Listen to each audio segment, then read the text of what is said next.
Okay, let's dive straight into Ezekiel chapter 45. hmm We're looking at a part of this prophetic vision that gets, well, incredibly specific.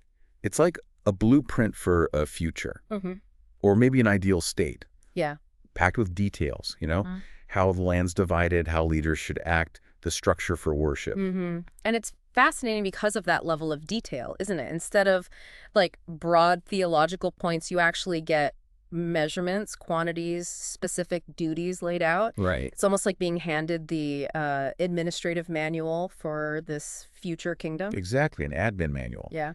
So our job today is really to unpack those specifics you shared and try to figure out what they tell us about this vision of, well, order and righteousness. Yeah. What strikes you first when you see that kind of detail? Well, it immediately tells you that in this vision, things like holiness and justice, they aren't just abstract ideas. They have really tangible, practical implications. They affect everything, from property lines right down to how you measure your grain. Okay, so let's start where the chapter does, with the layout of the land. It spends a lot of time on this, Yeah. how the land's going to be allotted as an inheritance. And right in the middle, there's this key area. Yes, the sacred district.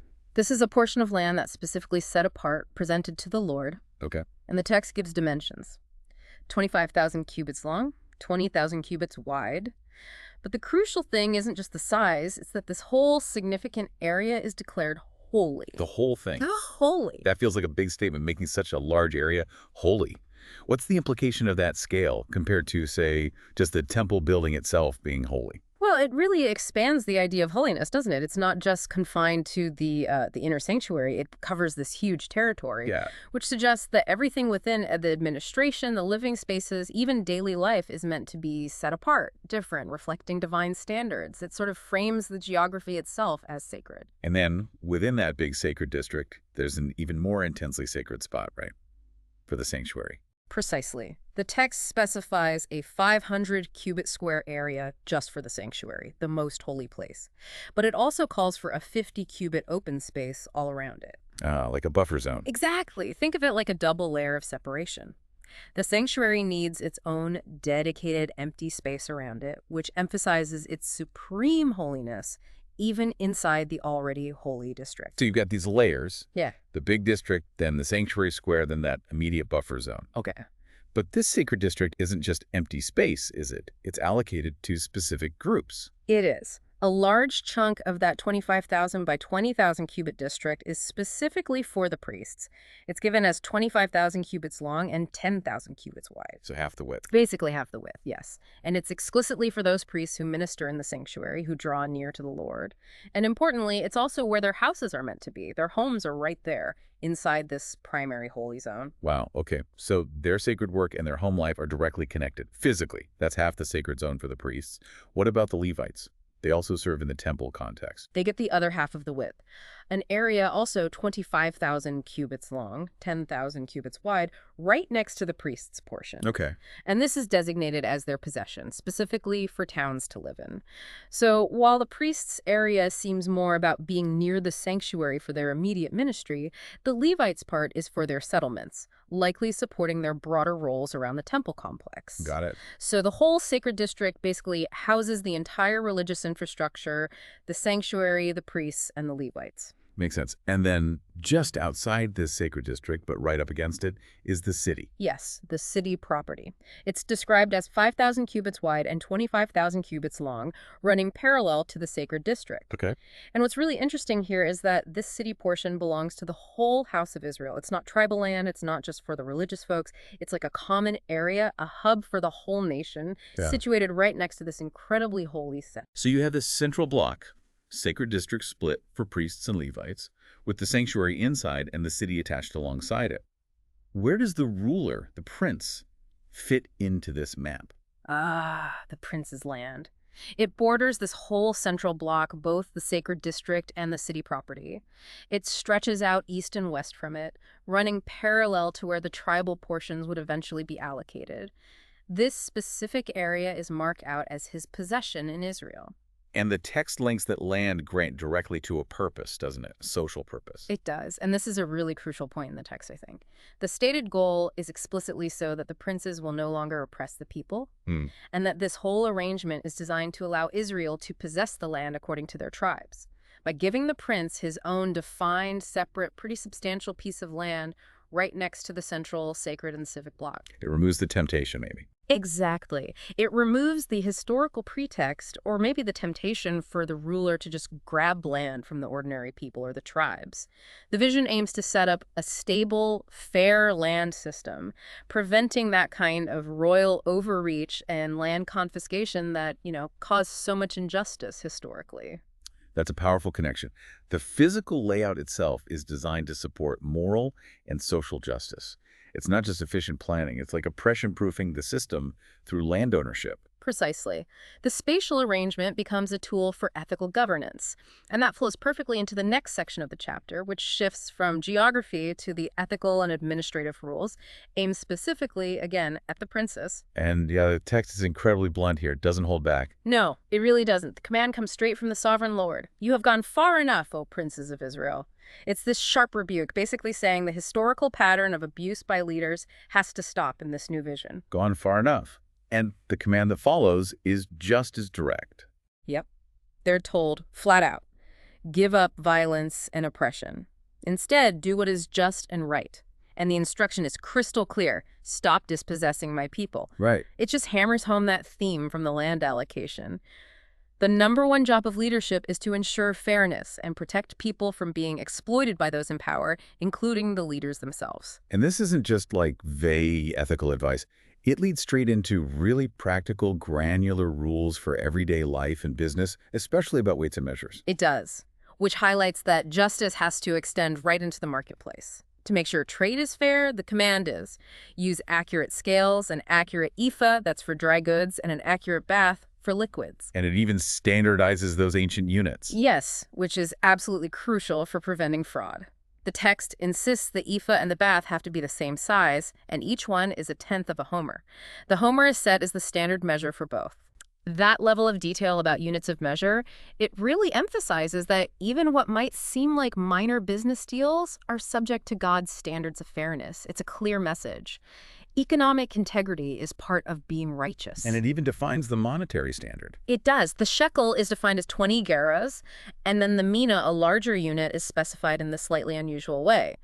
20 shekels plus 25 shekels plus 15 shekels. Which adds up to 60. Which adds up to 60 shekels, yeah. Defining not just the basic relationship between the small units like the gerah and shekel, but also setting a standard for a larger denomination like the mina. It just reinforces this commitment to regulated, transparent, fair economic practice at all levels.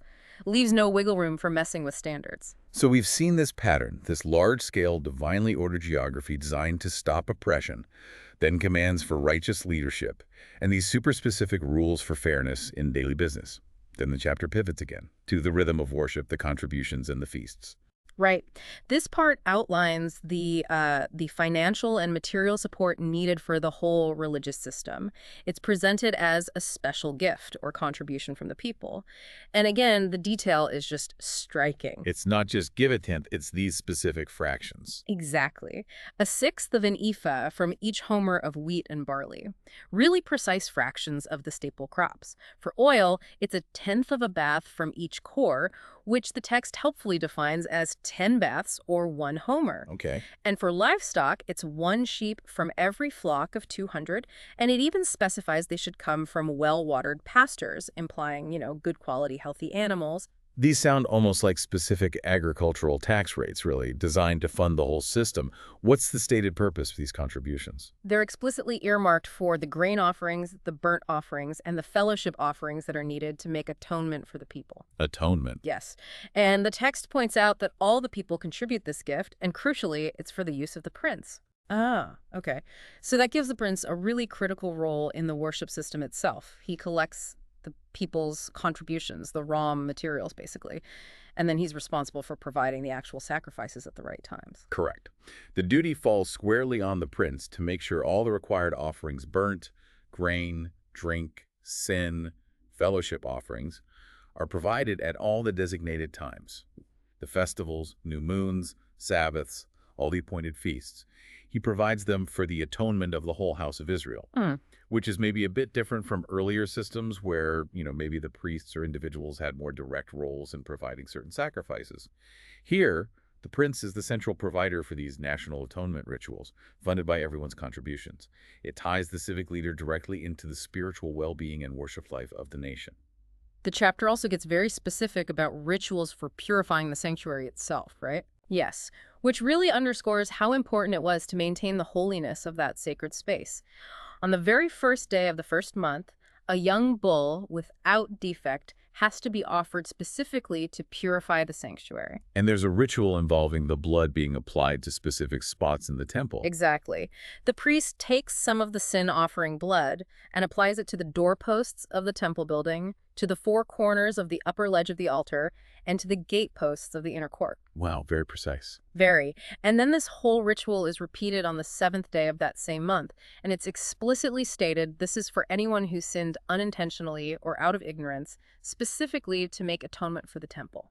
It shows this deep concern not just about the people's sin, but about keeping the physical space where God dwells ritually pure.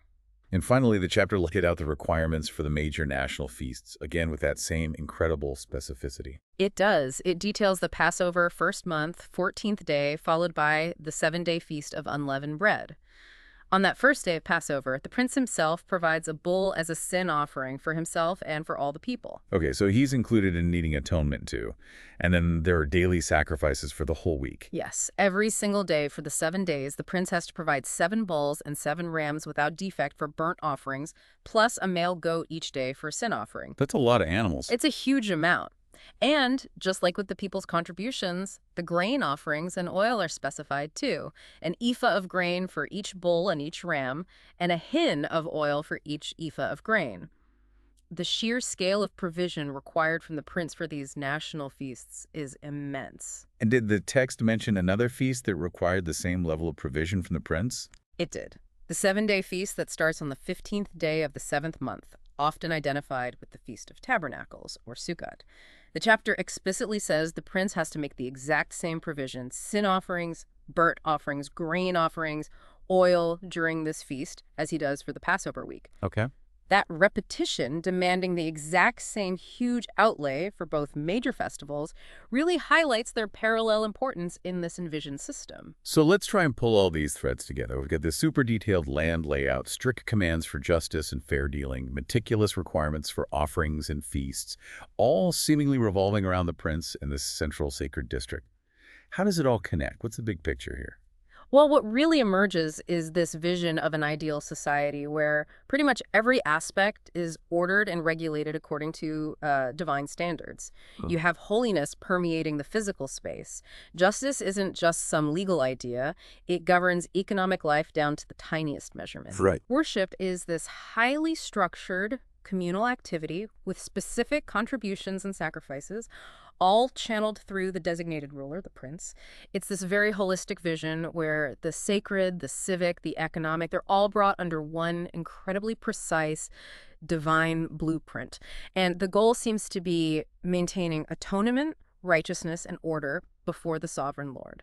What really stands out, as you said at the start, is that almost administrative, dare I say bureaucratic level of detail. It's not just be holy or be just. It's here are the exact cubit measurements. Here are the fractions of an ephah. Here are the precise numbers of bulls and rams. Yeah, that granularity is just extraordinary for this kind of prophetic text. It suggests that maybe this isn't just meant as a purely symbolic ideal, but as something potentially implementable, where precision and sticking to the letter of the instructions are really paramount. It suggests that the divine expectation for order and righteousness goes right down into the nitty-gritty of daily life government worship. It's a vision demanding incredible accuracy, consistency in practice. Maybe reflecting the idea that true righteousness involves aligning precisely with God's will in absolutely every area. It definitely makes you think about that link between the grand vision and the tiny measurements that seem to hold it all together. Indeed. And maybe that leaves you, the listener, with something to consider. This vision, so incredibly specific, right down to cubit measurements and fractions of grain offerings, what does this intense focus on precision tell us about the kind of divine order being described here? And how does that meticulous structure sit alongside the equally strong but maybe broader sounding call for justice and fairness for all the people?